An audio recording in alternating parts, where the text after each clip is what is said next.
I really don't know the title of the movie, but nakapanood ako ng pelikula. Isa siyang ah, English movie yata or something. Kung hindi man, siguro may subtitle lang siya. Tapos, nakadabing lang. I don't know, I don't know. The story ay namatay nga yung masamang tao doon. Tapos, nag-end up siya sa hell. Shocking dahil doon sa hell, si Satan nagsabi, "Welcome to my paradise." Natakot naman yung kontrabida. Ganito, ganyan, ganun, ganyan. Tapos pinabalik pa siya ni Satanas sa lupa. Ngayon, anong makikita natin dito? Yung iba, dededmahin yan hindi papansinin Pero, there's something really wrong sa konseptong yan. Unang-una, tignan natin yung gumawa ng pelikula o yung nagsulat ng pelikula. Hindi niya naiintindihan rather, ang biblical truths regarding that. Sapagkat si Satanas po ay, kung tutuusin po wala pa dun sa hell. Si Satanas po nandito, nagdi-deceive ng mga tao. Kaya si Satanas po at saka yung mga legions of fallen angels nandito po sa lupa naghahasik ng lagim. Alam na po ni Satan ang kanyang panahon or time nabibilang na. Alam ni Satanas yan. Pero yung eksaktong time or date, syempre hindi. Kaya si Satanas po, may gusto kong ibigay na tip po sa inyo. Si Satanas po, hindi po, hindi niya alam ang iniisip ng tao. Believe me, hindi niya alam ang iniisip ng tao. Si Jesus lang ang nakaalam ng iniisip ng mga tao. Nasa Bible po yan, nasa Book of John, kung di ako nagkakamali. Sabi niya, sapagkat alam niya ang isip at puso ng bawat tao. Dahil si Jesus po ang creator ng buong mundo, kasama po ang mga tao. Pero si Satanas po, hindi niya alam ang iniisip ng mga tao. Kaya ang mga tao na nagsasalita, pag sinabi nila yung mga balak nila, doon siya papasok. Okay, yan ang mga tactics ng Diablo. Ang Diablo, walang nalalaman yan kung tutuusin. Pero, punong-puno siya ng mga tactics. Okay, so si Satan po nandito po sa lupa. Okay, nandyan siya actually, dyan po sa may buong kalupaan po, nandyan po siya sa sa air. Paikot-ikot lang, pro and throw, parang ganun po, no? So, ang Panginoon, siya pa rin na may control ng lahat. Pero, syempre, yung mga tinatarget po ni Satanas, hindi naman yung sa kanya Ang tinatarget niya talaga mga unbelievers. Yes, gagawa siya ng paraan. Okay, ang gagawin po ni Satan, gagawa siya ng maraming mga tactics para i-distract ang mga unbelievers. Marami po yan sa entertainment industry. Gagamitin niya yan. Sapagkat sa entertainment industry, kung makikita po natin, nandyan po, karamihan po dyan hindi makadiyos, walang relasyon sa Panginoon. Karamihan ng mga nandidiyan sa industriyang yan. At yan ang ginagamit niya, especially musika. Kita niyo yung mga sikat na mga awit ngayon, ibang-iba na po kumpara noon. Itong mga sikat na mga awit ngayon, may nagsasabi pa nga pinagbili nila ang kanilang kaluluwa kay Satanas. Ito, lilinawin ko sa inyo, there's no such thing as that. Wala pong ganyan sa Biblia. Makinig pong mabuti. Bakit pa naman nila ipagbibili ang kanilang kaluluwa kay Satanas? Ever since naman po unbeliever yan. Pag unbeliever, kay Satanas talaga, hindi ba? So, hindi na kailangan ipag-sold nila ang kanilang kaluluwa kay Satanas. Kung talagang wala sila kay Kristo, kung hindi sila mananampalataya, talagang they belong to Satan. Ayan po ang katotohanan dyan. So, wag nyo pong ikakukonfuse yan. Okay. So, ganyan po, yan ang ginagamit niya. Tapos, ginagamit din niya yung mga tao nakapaligid ng mga unbelievers.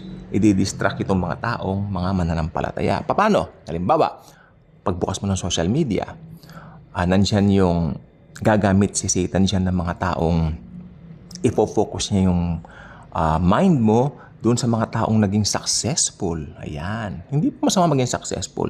Pero karamihan ng mga nagiging successful, tignan po nyo, hindi believers. Hindi po ba? Ito yung mga taong hindi mo maririnig ang Diyos sa kanilang mga bibig. Okay? Na ang success ay dumapo lang sa kanila. Through luck, papanganong isa. Through hard work. Ito yung mga taong talagang nakafocus lang sa mundo. At ang mga yan, they belong to Satan. Dahil hindi nila kilala si Jesus Christ. Not until makakilala sila kay Lord, syempre. Ayan ang gagamitin ni Satan para i-distract ang mga believers. Sasabihin niya, kayo, mga mananampalataya, daig kayo nito. O maski hindi mananampalataya yan, naging successful yan sa buhay. Di ba? Ganyan po ang taktika ng Diablo. That's why, every day, on a daily basis, mag-iingat po tayo. Dahil si Satanas po, umaatake lang po yan.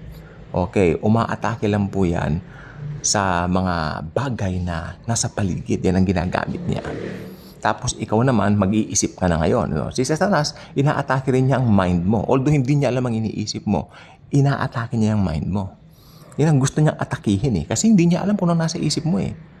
O tapos pa nagsalita ka na, narinig ka na niya yung mabuti pa sila successful. Lalo niyang aanuhin. Yan po mga tactics ng devils. Kaya, when you open your social media, mag-pray muna po kayo kung believers po kayo. Kasi, itong vlog na ito, ginawa ko po itong episode na ito, talagang para sa mga believers na nag-i-struggle, na meron pa pong isa kinausap ako. Parang sabi niya, meron daw siyang hinahangaan, siguro crush niya, na alam niya hindi naman daw believer. Sabi ko, mas maganda kung hahanga ka, kako dun sa taong ito, sa kapwa mananampalataya mo na. 'Di ba? Sa mga kapwa natin na believers na. Kasi disaster 'yan. Ako, hindi magkakaroon ka lang ng hirap ng loob, bigat ng loob, at ayaw ng Panginoon 'yan dahil anak ka niya. Tapos itong tao raw na ito ay parang yung successful, masipag, so na-in love daw siya. Ayun ang sabi niya. Sabi ko, yan ang ginagamit ng Diablo para linlangin ka. And thankfully ngayon, nawala na yon yung ganun na damdamin daw niya. I'm very happy for her, no? Sapagkat itong sister natin ito sa Panginoon ay na-distract. Sabi ko, alam mo, dinistract ka lang for a while. Pero hindi hahayaan ng Lord yan. Kasi pinag-pray mo eh. Pag nakatuluyan mo yon, kako, disaster ang buhay mo. Ang ganda ng buhay mo ngayon. Sabi ko, oo, bless ka. Okay? Actually, ito pong sister natin na ito ay talaga po namang mainit sa Lord. Alam mo, pag nakita ng Satanas na mainit ka sa Lord, lalo kanyang i-distract. Maraming bagay. Okay, number 1 distraction. Ready na kayo? Pera. Money. Money. Number 1. Yan ang talagang ginagamit ni Satan. Yung mga Kristiyanong, nakakahiya pong sabihin to, pero pinagtapat sa akin itong mag-asawang mananampalataya, umutang daw sila sa 5-6. Alam niyo na kung anong lahi yung nagpapautang ng 5-6? Diba? Imbis na una nyo, sabi ko naman sa kanila, imbis na inunan nyo si yung nagpapautang na yan, ba't hindi muna si Jesus ang hinanap nyo? Yun, nagmamadali silang masyado kasi raw mag-o-open ng small business. At ito, tapatin ko na po kayo, hindi naging successful yung business na yon. Until, ayawan ko kung ano mga ginawa at marami raw silang utang. Alam niyo po ba ang utang po, ilulubog ka niyan. Ilulubog ka niyan. At syempre, pag ang problema mo pera, maniwala po kayo sa akin. Para ang hirap magdasal, parang ang hirap mag-pray, ang hirap magbasa ng Bible. Sapagkat iniisip mo, hindi pa man nauubos yung pagkain niyo, paano na? Until sinabi ko, Jesus is our provision. Sabi ko, si Jesus, hindi lang po siya provider. Provision natin siya from God the Father. If you have Jesus, you have everything. Ang kilang, ang dapat mo lang gawin, maniwala ka na daily magpro-provide siya. At thankfully, itong mag-asawang ito, may patutuunan na nag-provide talaga ang Panginoon. In a way na talagang namangha po sila. Alam niyo po bang nangyari? Bigla raw may kumatok sa kanilang tahanan at nag-alok ng isang magandang trabaho, pagkakakitaan at naging maganda po ang lahat. So ayan pong gusto ko pong sabihin. Kung Kristiyano ka, target ka ni Satan. Hindi pwedeng targetin ni Satanas yung mga sa kanya. Don't get me wrong, pero pag ginawa ni Satanas yung lalabas naman baka taga Mandaluyong siya, baka baliw siya. Hindi baliw si Satanas. Matalino rin po si Satan. Ang kanyang tatargetin mga born-again Christians kasi alam niya, itong mga born-again Christians, tayo, we belong to the Lord Jesus Christ. Galit na galit si Satan kay Jesus. Kaya, bilang mga born-again Christians, alam natin, itong gusto ko sabihin, we should know, we should be conscious kung nasaan si Satan. Si Satan po ay nasa daigdig, nagkakalat, naghahasik ng lagim, naghahanap ng mga Kristiyanong idad-down niya.